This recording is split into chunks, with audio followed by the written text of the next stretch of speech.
Neste momento, gostaria de iniciar o trabalho do Senhor com uma oração, para que Ele nos ajude nesta noite.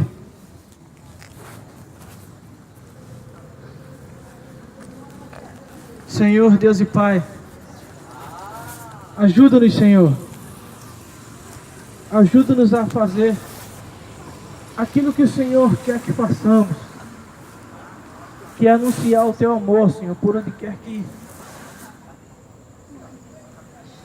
nós passemos. Enche a nossa boca de sabedoria. Abre o nosso coração para entender a Tua vontade. Faz de nós, Senhor, filhos e filhas Teus, para que Teu nome seja glorificado na pessoa de Cristo Jesus. Pois só Ele, Senhor, só Ele dá vida eterna ao homem. Foi só Ele, e somente Ele, que teve o poder de nos remir de nossos pecados. Pois, Senhor, a Tua própria palavra declara que antes de Jesus morrer por nossos pecados, nós éramos inimigos Teus. Agora, com a morte do Teu Filho, nós temos a oportunidade de nos reconciliar contigo, Senhor. É somente por meio da morte do Teu Filho, Jesus Cristo. Ajuda-nos, Senhor. Ajuda-nos.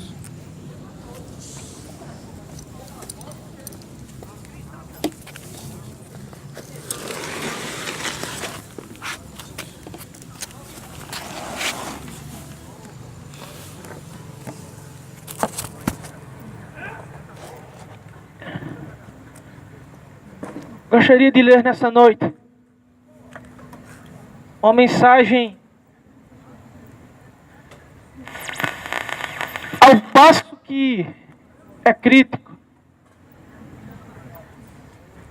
É uma mensagem de alerta do Senhor para cada um de nós. No Evangelho de Mateus, capítulo 24.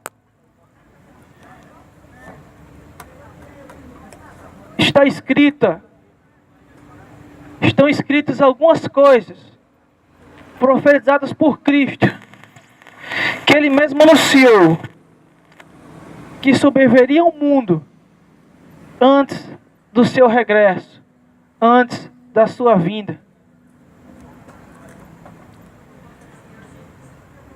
E estes sinais que Jesus falou que sobreviveriam sobre a terra, tinha como o intuito de alertar o povo daquele tempo, ou seja, o nosso tempo, acerca da sua volta. Nós sabemos que Cristo nasceu de uma virgem. Nós sabemos que Ele teve uma vida comum, como a minha e a sua. Entretanto, depois da sua maioridade, aos 33 anos, Ele se batiza e começa seu ministério profético e messiânico, ensinando o arrependimento, ensinando acerca da necessidade do homem se arrepender de seus pecados para poder entrar no reino dos céus.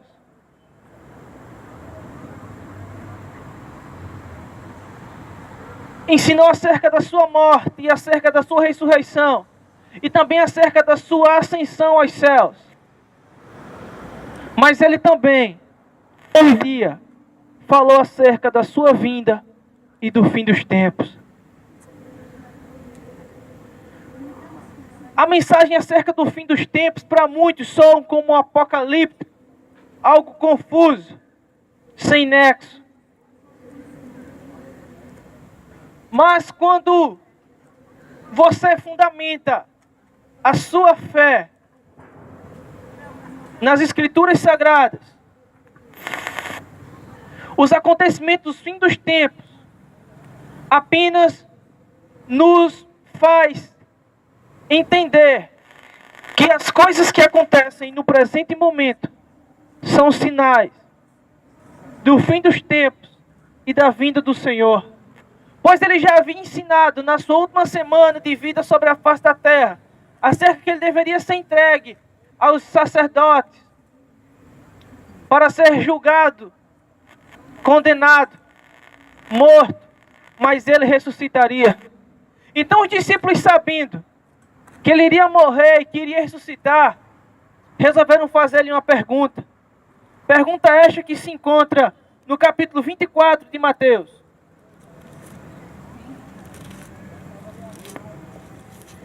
Livro do evangelista Mateus. Mateus 24. Verso 1 diz assim: E quando Jesus ia saindo do templo,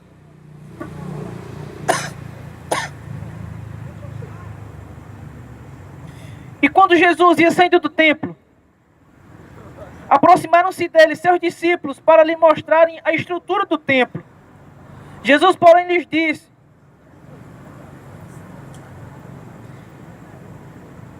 Não vedes tudo isto? Em verdade vos digo, que não ficará pedra sobre pedra, que não haja de ser derribada. Estando assentado no Monte das Oliveiras, chegaram-se a ele os seus discípulos, em particular, dizendo: Diz-nos, quando serão estas coisas? Que sinal haverá da tua vinda e do fim dos tempos?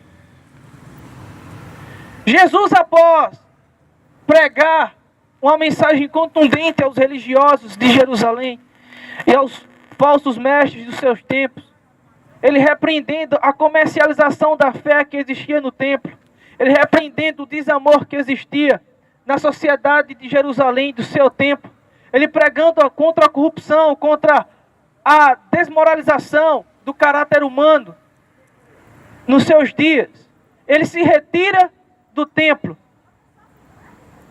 para fora do templo. E os discípulos se aproximam dele e dizem: Olha, mestre, olha que templo lindo esse que Jerusalém tem. Este templo que foi reconstruído por Esdras, por Zorobabel, por Neemias. Demoraram-se 46 anos, Senhor, para construir esse templo. Aqui tem pedras preciosas, pedras raras, molduras em ouro, bacias de bronze, de prata, o mar de bronze, as bacias da propiciação. Aqui existe muita coisa bonita, Senhor. E Jesus fala para eles algo bem interessante. Vedes isto? Em verdade vos digo, que não ficará pedra sobre pedra que não venha a ser derrubada ou derribada. Os discípulos, por mais que eles crescem em Jesus, por mais que eles seguissem a Cristo, por mais que eles vissem os milagres que Jesus operava, por mais que eles vissem tudo aquilo que Jesus praticou, existiam algumas coisas no coração deles, nos corações deles, que ainda eram apegadas às coisas terrenas. Então, quando eles se maravilhavam com a beleza do templo, mas esse texto não somente tipifica a beleza do templo, mas também a beleza que o mundo nos mostra, que é as luzes, os shows, as oportunidades de podermos curtir a vida como bem queremos e entendemos, as oportunidades de fazermos o que quisermos. A beleza do templo para os discípulos praticamente simboliza isso. A atração e a cobiça dos nossos olhos pelas coisas que estão diante de nós. Eu vou te dar um exemplo. Esse mega prédio que está sendo construído aqui ao lado da praça é motivo de beleza.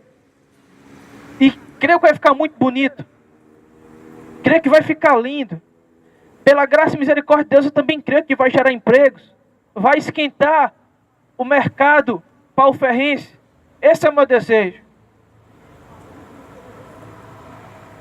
Que saímos dessa crise e que possamos poder viver dias melhores. Esse é o meu desejo.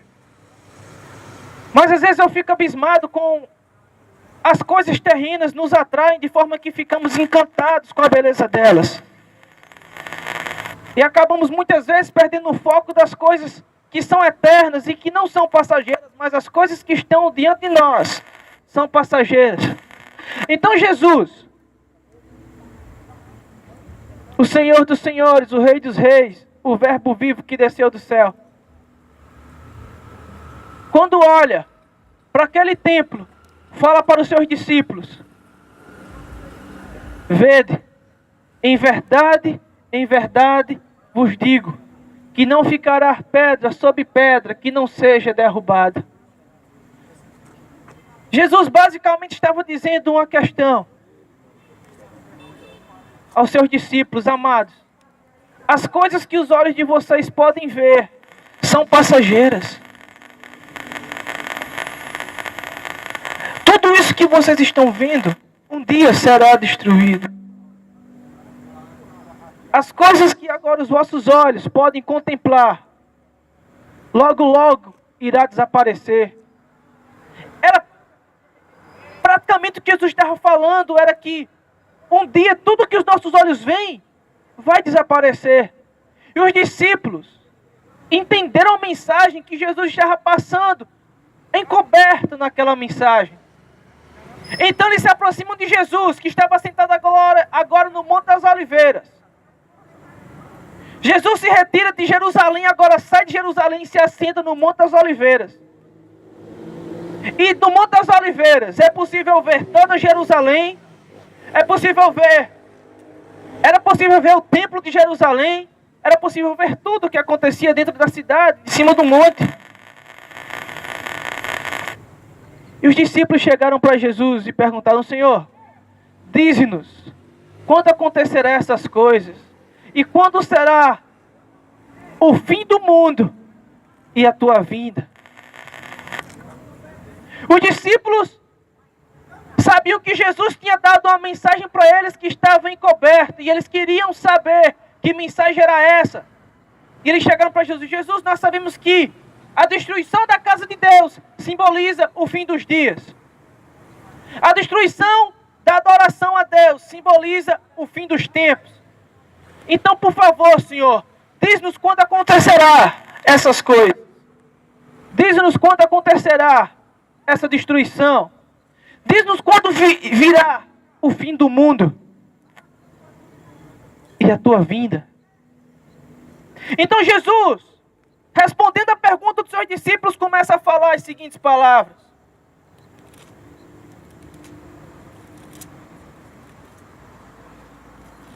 Jesus, ouvindo a palavra dos seus discípulos, resolveu lhe dar a resposta. E começou-lhes a dizer as seguintes palavras. No capítulo 24, no verso 4 diz assim: acautelai-vos, que ninguém vos engane, porque muitos virão em meu nome, dizendo, eu sou o Cristo, e enganarão a muitos. Ouvireis de guerra e de rumores de guerra. Olhai, não vos assusteis, porque é necessário que tudo isso aconteça, mas ainda não é o fim. Porquanto se levantará nação contra nação, reino contra reino, e haverá fome, pestes e terremotos em vários lugares. Mas todas essas coisas são o princípio das dores.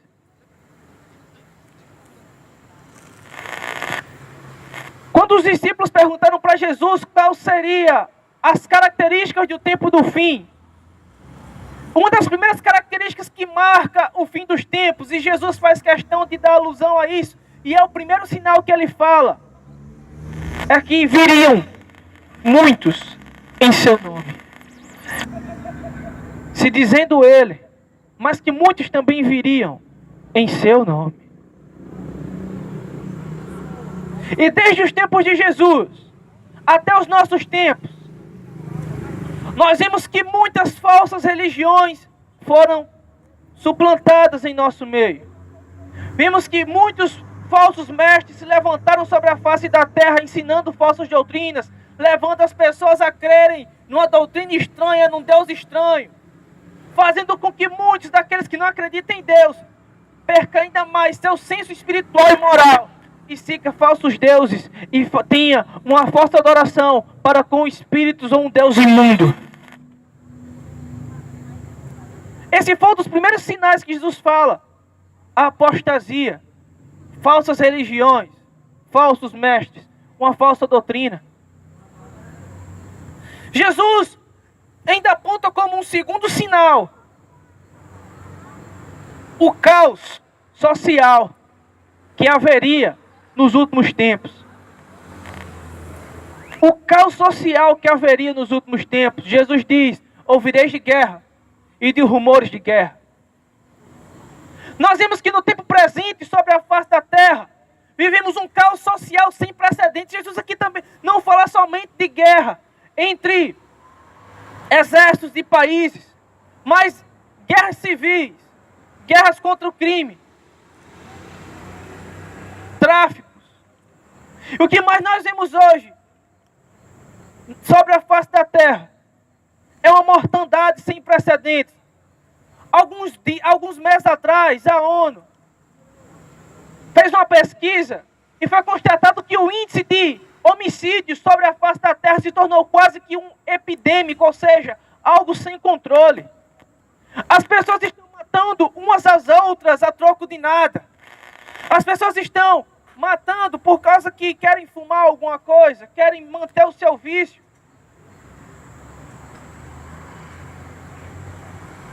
Uma das características desse texto, do caos social que Jesus fala que haveria guerra e rumores de guerra, é que todas essas coisas aconteceriam por causa do esfriamento do amor no coração dos homens. Vivemos num tempo em que pais matam filhos porque os pais não concordam muitas vezes com a escolha dos seus filhos. Vivemos um tempo em que filhos matam seus pais. Pais matam seus filhos. E isso muitas vezes por coisas tão pequenas e tão toscas, que quando paramos para analisar, perguntamos o que tinha acontecido com o ser humano para terem se tornado tão maus. Pais estrupam filhas.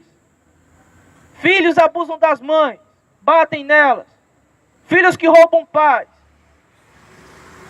Filhos que matam pais para poderem ficarem com herança. Jesus, basicamente, nesse texto, fala de um caos social e familiar que existiria nos últimos tempos. E nós vemos isso claramente em nossa nação. Vemos isso claramente no Brasil. O Brasil é um país que, em um ano, é registrado 60 mil homicídios por ano. Em apenas um ano, 60 mil pessoas são mortas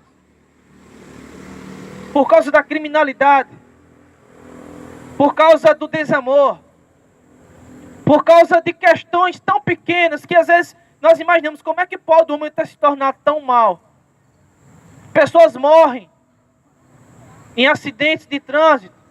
Pessoas estão morrendo atingidas por uma bala perdida, como há quase um mês atrás, uma criança em São Paulo morreu com um tiro no peito, causado por uma bala perdida.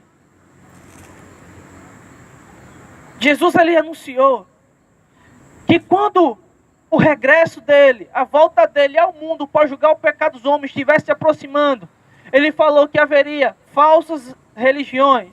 Ele falou que haveria um caos social. Ele falou que haveria um desamor entre o povo. E nós vemos essas coisas bem aqui, diante dos nossos olhos.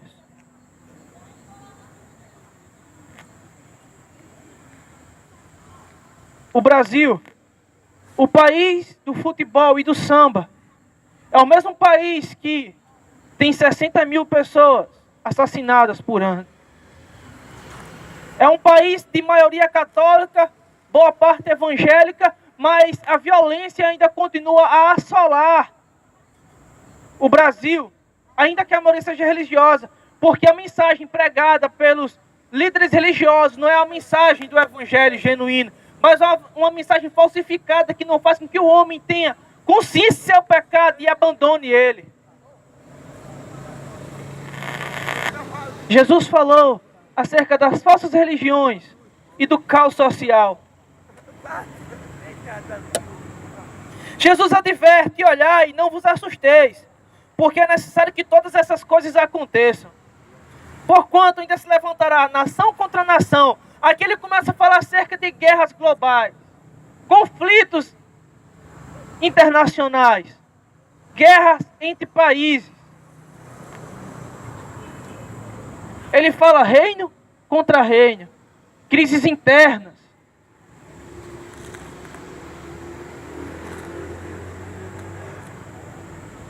Reino contra reino, nação contra nação.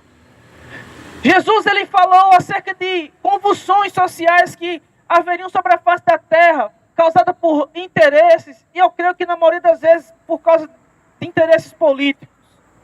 Vimos agora, creio que o ano passado, uma guerra estourou, acho que foi 2014, uma guerra estourou na Ucrânia, porque a Rússia quer anexar Crimeia ao seu território e a Ucrânia não quer largar a mão da Crimeia. E há um interesse político nisso, e isso causou uma guerra. Vimos um conflito interno acontecer na Líbia, na Somália, na Síria, em tantos outros países do Oriente Médio, da África e da Europa Oriental. Jesus ele fala que quando essas coisas acontecessem, esse era o prenúncio da vinda dele. E esses sinais, amados, pasmem, pau dos ferros, está bem diante de nós, hoje, agora. Os discípulos perguntaram: quando será a tua vinda, o acontecimento dessas coisas e o fim do mundo? E Jesus começa a dizer: haverá guerra, rumores de guerra, fome, peste, terremotos, falsas religiões. E esses sinais estão se cumprindo hoje, em pleno século 21, nos nossos dias. Para muitos, aparenta ser apenas um discurso religioso. Para muitos é apenas mais um fanático religioso falando acerca de coisas que pouco interessam. Mas eu vou falar uma coisa. As palavras escritas no livro sagrado, elas irão se cumprir sem falta. Porque aquele que falou era o Filho de Deus. Segundo a tradição judaica, quando um rabino ele pronunciava alguma sentença, dizendo em verdade vos digo, ou em verdade vos afirmo, quando ele enfatizava acerca de algo, era um prenúncio do que o que ele estava falando iria acontecer. Aquilo que ele estava falando iria acontecer sem falta. E Jesus ele começa dizendo: em verdade vos digo. E começa a anunciar acerca do acontecimento profético que se desenrolaria nos dias vindouros. Dias esse que é o que nós vivemos. Que são os que nós vivemos. Vivemos dias de falsos mestres. Vivemos dias de falsas doutrinas. Vivemos dias de convulsão social. Vivemos um tempo de desamor entre os homens. Vivemos um tempo, amados, em que a natureza tem derramado a sua ira contra a humanidade. Eu vou te falar uma coisa. No livro de Deuteronômio, capítulo 29 ao 30, me falha a memória, a Bíblia fala que Deus tomaria os céus e a terra como testemunhas contra nós, para punir os nossos pecados. Vivemos um tempo de total apostasia, falta de amor e fé no coração dos homens.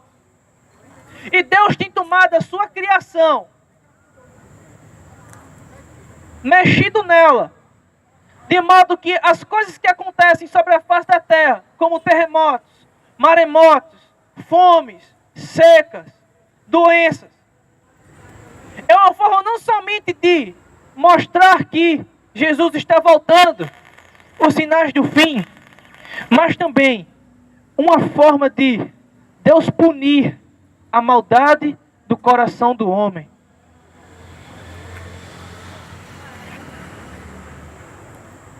Jesus, ele em seguida, após falar guerra entre nação e nação, reino e reino, ele começa a dizer, e haverá pestes.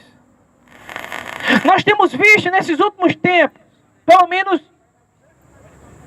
do século XXI, da década passada até agora, grandes doenças avançando sobre a face da terra, e que tem assustado a muitos. A gripe aviária que matou muitos na Ásia, a gripe do porco que matou muitos na Ásia também, que tem matado muitos esse ano no Brasil, que é a H1N1.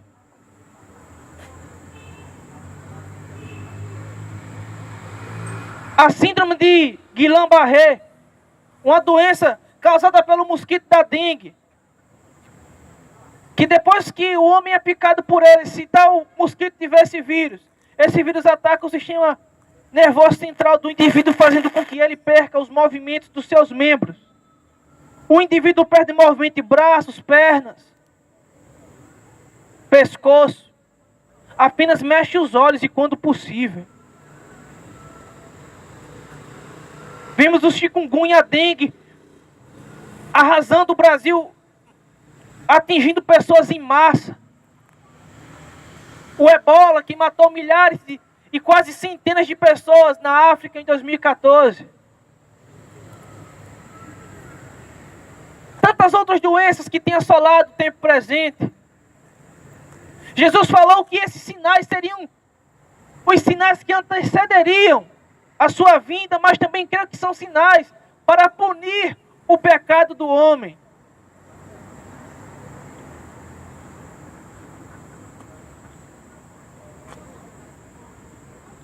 Jesus em seguida ele fala de fomes.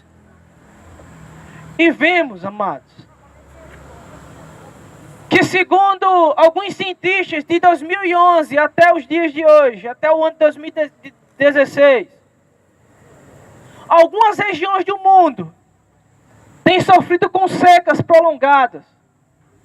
Secas essas causadas por causa de fenômenos naturais, que eu também creio que é a mão de Deus cerrando os céus para que não chova, fazendo com que o gado morra, a lavoura seque, a plantação morra, como uma forma de provocar um juízo chamado fome, para trazer os homens ao arrependimento. Parece que do jeito que eu falo, dá a entender que Deus é um Deus mau. Não, Ele não é um Deus mau. Simplesmente Ele usa meios para nos corrigir, assim como os nossos pais, quando éramos crianças, usam meios para nos corrigir. Muitas vezes quando errávamos, quando éramos crianças, nossos pais nos privavam de alguma coisa, de assistir TV, de jogar alguma coisa, brincar com os amigos. Deus, Ele toca nas coisas que o ser humano mais precisa, para trazer o ser humano a arrependimento. E você pode perguntar, mas que Deus é esse? Que para ter a atenção do ser humano, Ele castiga. Simples. É porque o amor dele é igual de um pai e de uma mãe.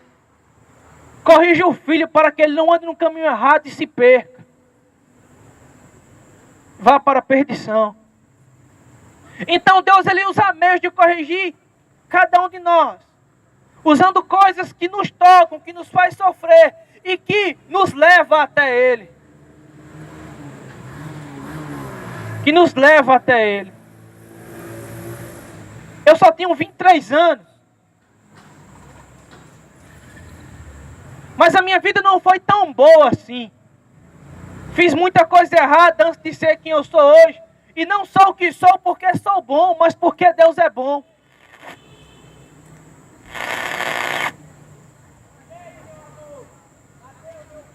Eu só sou o que eu sou porque Deus, Ele é bom.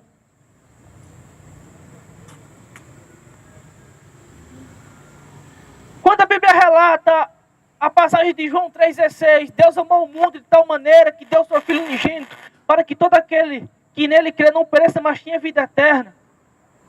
De fato, eu não sou muito bom em português, mas quando a palavra tal é expressa nesse texto, A palavra tal, ela não tem explicação, não existe uma medida, não existe uma condição a se colocar.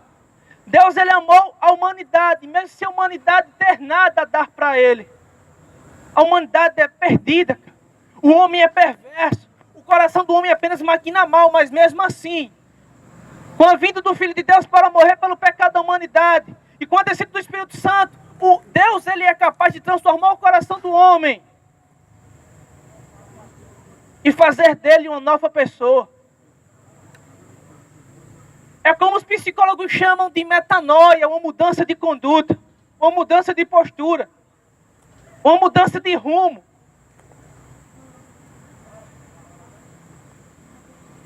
E o amor de Deus se manifesta na pessoa de Jesus. Quando Jesus senta no Monte das Oliveiras e começa a falar para os seus discípulos acerca dos acontecimentos do fim, ele começa a dizer: aparecerão falsas doutrinas, aparecerão falsos mestres, aparecerão falsas religiões, aparecerão muitas coisas que desviarão o foco do povo da fé em Deus. Acontecerá convulsões sociais, acontecerá guerras entre países, acontecerá guerras internas entre países. Mas também haverá doenças, também haverá fome. A pós-modernidade tem tomado conta do coração dos homens a ponto de eles acharem que as coisas que nós aprendemos na faculdade, com os livros de história, com os livros de ciências, fazem com que aqueles que são religiosos ou que têm uma certa crença descartem as coisas que estão escritas na Bíblia. Alguns dizem: Pedro, mas esse discurso de Jesus é ultrapassado. Já acontece terremoto desde muito tempo. Eu sei que acontece. Acontece seca desde muito tempo. E a seca é ciclada. Eu também sei disso. Acontece de época em época um surto de alguma doença como peste bubônica, febre amarela, várias outras doenças. Eu também sei dessas coisas. Mas o que Jesus basicamente fala aqui é que essas coisas no fim dos tempos se intensificaria de modo que fugiria do controle do ser humano. Fugiria do controle dos cientistas. Fugiria do controle daqueles que têm o poder de dominar e sujeitar a terra. Fugiria. Alguns dias atrás, eu estava lendo uma revista de ciência que foi descoberta uma doença em uma província da China. Que as pessoas vomitavam e não paravam de vomitar.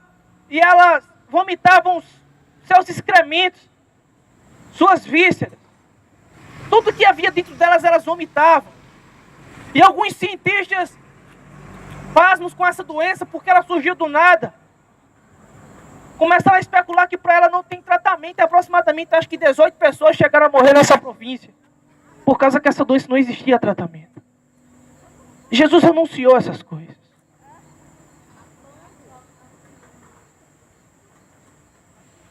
Jesus anunciou essas coisas. Quando eu fico pasmo, vendo alguns noticiários, vendo cientistas tentando parar um mosquito que tem transmitido várias doenças, eu fico perguntando: a que ponto nós chegamos?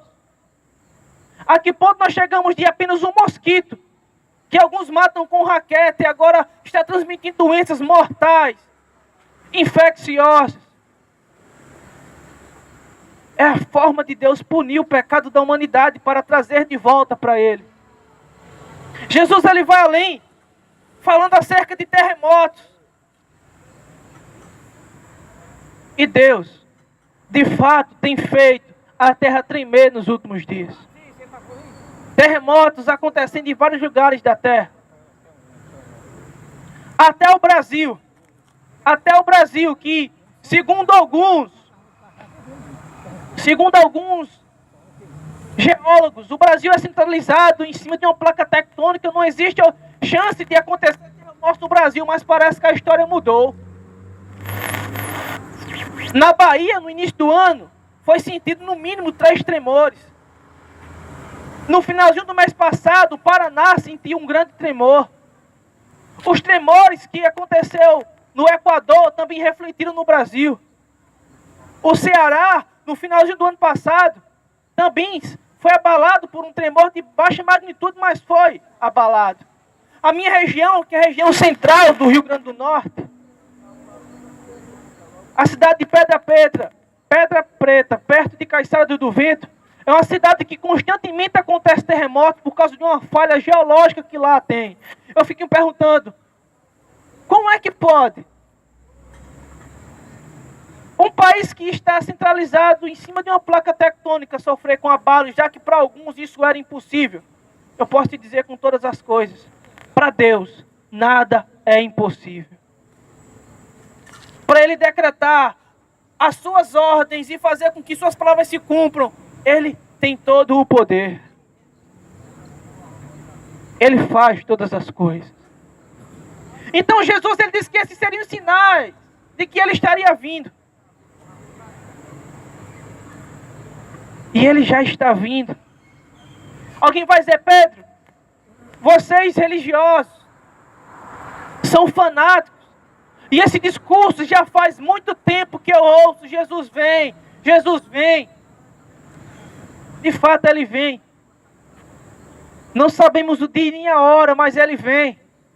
E quando Ele vier, Ele irá julgar cada um de nós. E dará a cada um de nós, segundo as nossas obras, segundo o nosso proceder, e nos recompensará segundo as nossas intenções e os nossos pensamentos. Sabe aquela questão que nós sempre falamos? Ama ao próximo como a ti mesmo. Jesus falou acerca disso. E outra questão que Jesus disse, amai-vos uns aos outros como eu vos amei. Jesus aqui ele estava falando de justiça, de equidade, retidão. E é por ele falar de justiça, equidade e retidão que quando ele vier julgar a cada um de nós, ele vai nos dar aquilo que nós merecemos. Eu vou te dar um exemplo. Muitos falam acerca de amar o próximo como a si mesmo. Mas muitos não sabem o que é colocar isso em prática. Vou te dar um exemplo. Há um tempo atrás, quando eu fazia faculdade na Maurício Nassau, em Natal, eu conheci um rapaz que, aparentemente, quando eu olhei para ele, eu julguei-o pela aparência. Ele era loiro, bem aparentado, bonito. Entretanto, parecia ser maltrapilho. E ele estava com tênis rasgado. E eu pensei comigo, como pode um rapaz tão bonito, bem aparentado, andar maltrapilha dessa forma? Isso foi no primeiro dia de aula que a gente teve. Depois foi passando no segundo dia, terceiro dia, uma semana depois. A gente se encontrou no corredor da faculdade. E começamos a conversar. Ele falou, Pedro, por que você está estudando psicologia? Eu falei, cara, porque é sempre bom, ou pelo menos me interessa estudar o comportamento humano. É sempre legal aprender acerca do que se passa na mente humana, o que causa transtornos, o que causa depressão, quais as consequências disso. Isso me atrai. Ele disse, Pedro, eu estou aqui por causa da mesma coisa que você. Mas para mim vai ser difícil porque eu trabalho e sustento minha casa sozinho. Aí então eu entendi porque ele não andava tão bem arrumado quanto eu achava que ele deveria andar. Porque nós, seres humanos, somos falhos e julgamos as pessoas pela aparência. Certo dia, brotou em mim um desejo muito grande de presentear aquele rapaz. E eu fui na internet pesquisar preço de tênis. Só que antes de eu comprar um tênis, eu fui lá, conversei com ele, joguei uma verde para saber qual era o número do tênis dele, e ele falou para mim. Fui na internet, comprei um tênis para ele. E quando ele recebeu aquele tênis, cara, eu me senti tão alegre, porque era como se eu tivesse comprado para mim mesmo. Eu acho que quando você dá um presente para quem você gosta, você se sente presenteado, porque a alegria daquela pessoa te contagia. E existe uma máxima bíblica que ela não falha, porque foi o próprio Deus que falou, inspirando Salomão, dizendo as seguintes palavras: Aquele que empresta o pobre, dá a Deus. Ele é bom pagador e não deve a ninguém. No Salmo 41, verso 1, a Bíblia também fala: aquele que ajuda o pobre, o Senhor o ajudará no dia da sua dificuldade. Depois que eu dei aquele presente àquele rapaz, eu passei por um momento de dificuldade e comecei a questionar: Senhor, a tua palavra nos ensina a amar o próximo como nós mesmos, e eu fiz algo que eu poderia fazer para mim, mas fiz pelo meu próximo.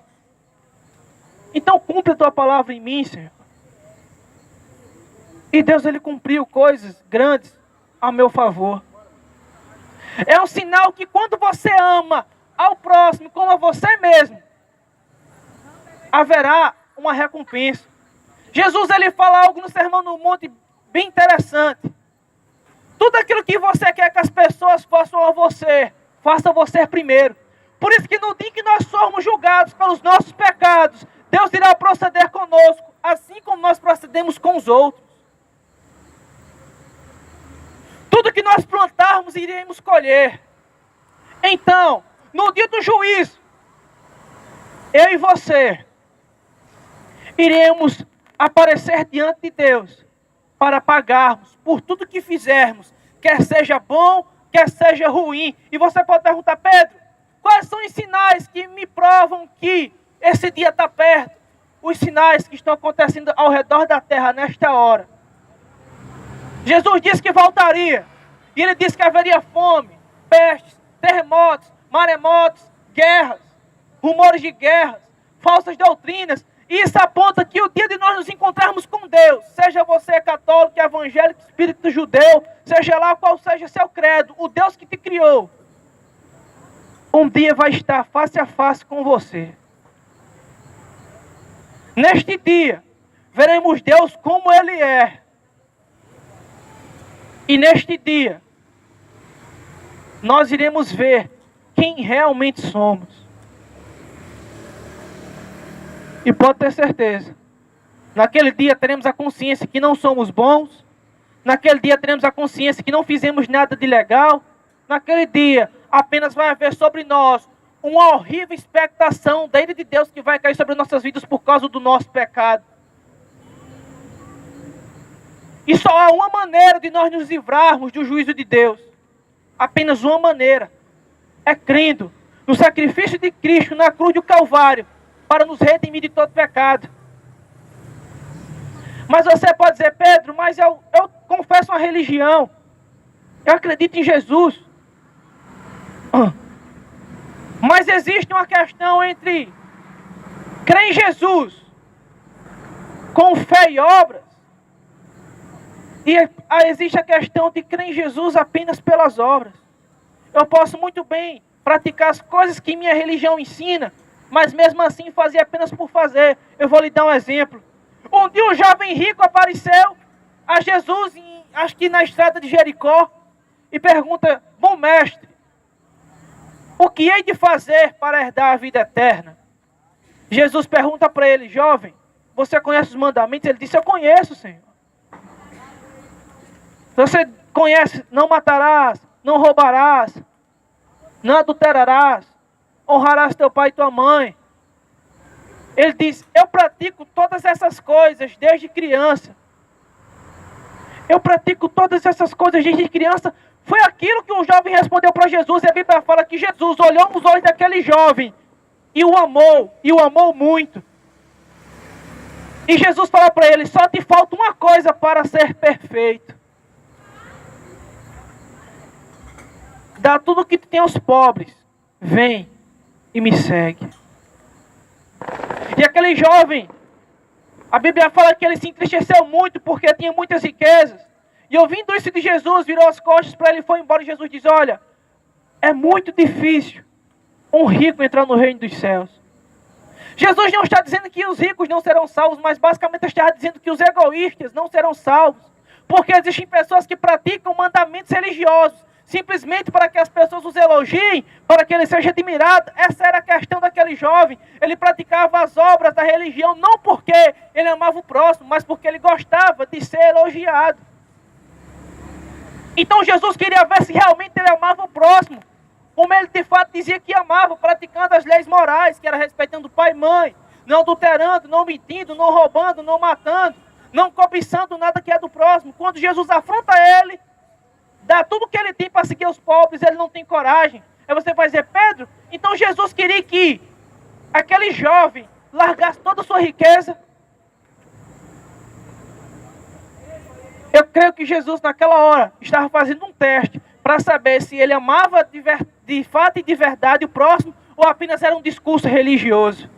Jesus sabia que ele praticava as obras, mas era com a força da carne e não com a fé que vem do Espírito. Então existe uma questão em crer em Jesus com as obras, praticando as obras da religião, e com a fé. Existem muitos pastores ou padres que dizem que amam o povo de Deus, que fazem a vontade de Deus, mas nós não vemos isso na prática, na ajuda ao pobre. Nós não vemos isso na prática, na ajuda ao necessitado. Nós não vemos isso na prática, ajudando aquele que precisa. Nós não vemos isso. Então Jesus, um dia, quando ele vier julgar os nossos pecados, ele procederá conosco de forma tão justa, mas tão justa, que ele dará a cada um de nós segundo as nossas práticas, segundo o nosso proceder. E ele falou que os sinais que se aproximam, ou que apontam para a proximidade da sua vinda, são exatamente esses: guerra, fome, rumores de guerra, terremotos, pestilências.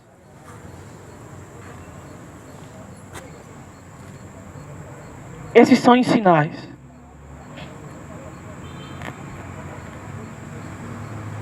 Quantos jovens, cara?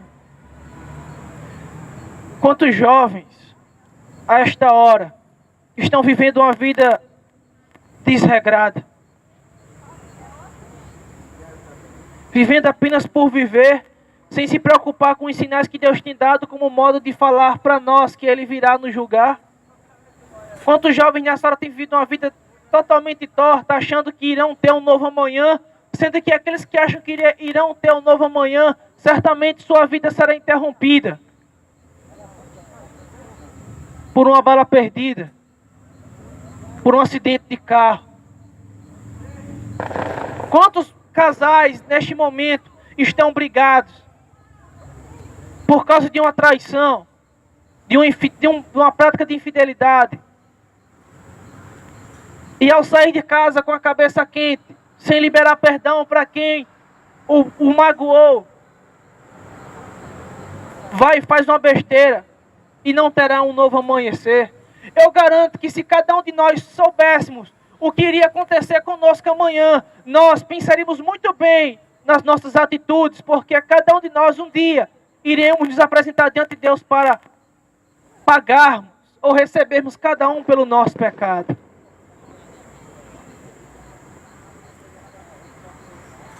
Se existe, algumas pessoas hoje morreram.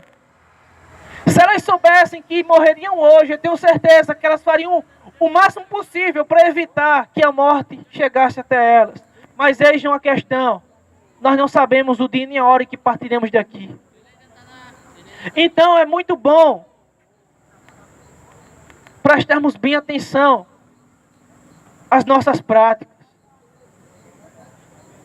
É muito bom prestarmos bem atenção como temos vivido. Se nós temos amado como devemos amar. Se nós temos respeitado como devemos respeitar. Se nós temos praticado a justiça como nós queremos que as pessoas pratiquem conosco. É bom prestarmos atenção em tudo. Porque um dia iremos passar por uma situação crucial, que é o julgamento de Deus.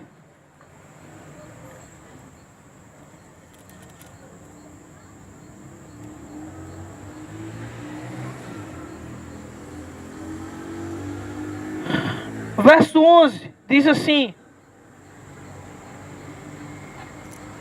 verso 10 diz assim: nesse tempo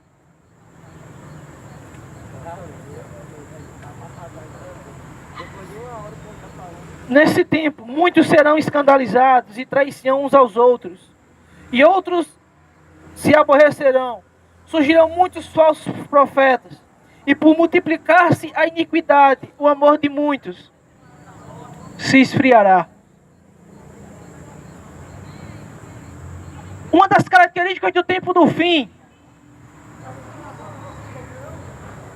é o esfriamento do amor dos homens uns para com os outros.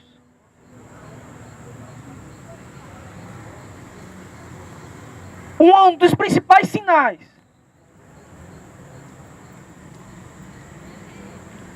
das características do tempo do fim é o esfriamento do amor de um para com os outros.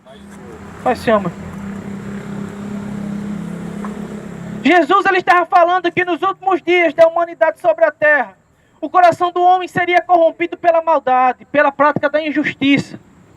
E por causa da obscuridade, das densas trevas que tomaria conta do coração dos homens, eles esfriariam de tal maneira que eles praticariam a maldade, uns para com os outros, sem o menor sinal de temor, sem o menor sinal de remorso, sem a menor preocupação com o que irá acontecer com aquela pessoa. E a gente vê isso nos jornais. O noticiário tem nos mostrado estas questões bem patentes diante de nós. Alguns dias atrás eu estava vendo um vídeo na internet que muito me chocou. Que foi um assalto que aconteceu numa casa lotérica na cidade de Lusiânia, Goiás.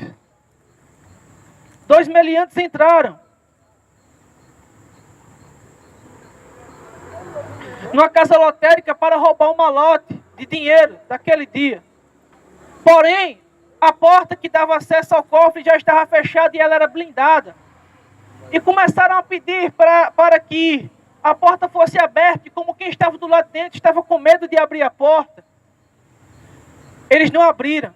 E o rapaz que estava do lado de fora começou a ser espancado, com chutes e pontapés, com socos, com coronhadas. E eles vendo que não teriam êxito naquele furto, naquele assalto, ao saírem da lotérica, eles deram um tiro na cabeça daquele trabalhador de 28 anos, que saiu de casa para trabalhar, lutar pelo pão de cada dia, enquanto outros estavam com o seu coração tomado pelo ódio e pelo rancor. Simplesmente deram um tiro na cabeça daquele jovem, por maldade. Jesus ele falou que o tempo do fim seria tomado, uma das características dele seria o ódio, o pecado no coração do homem. E isso sem motivo algum.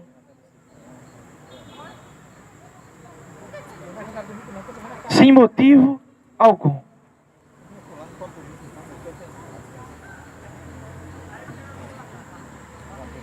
Que Deus tenha misericórdia de nós.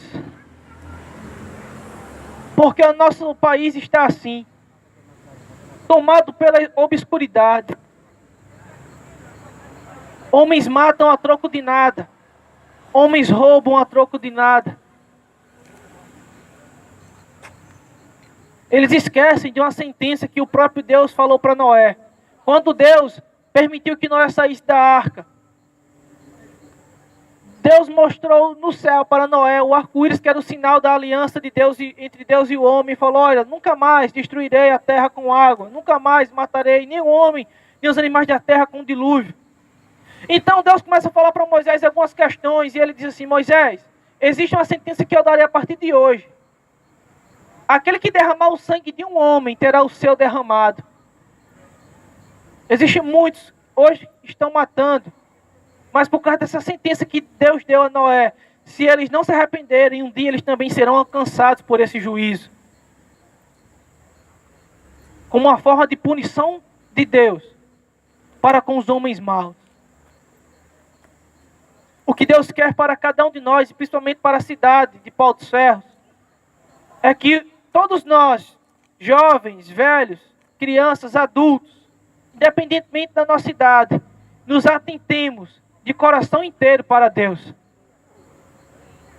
Com toda a nossa alma, com todo o nosso coração, com toda a nossa força e com todo o nosso entendimento.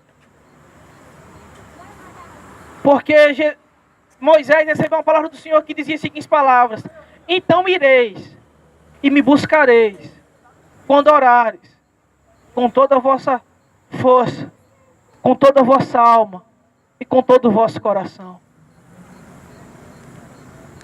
A situação no Brasil está da forma que está, por causa da falta de temor do Senhor no coração dos homens. Mas a partir do momento em que nós voltarmos o nosso coração para Deus por completo, Deus ele restaurará a sorte da nossa nação. Essas são as minhas palavras. Que Deus nos abençoe e que nos dê uma nova oportunidade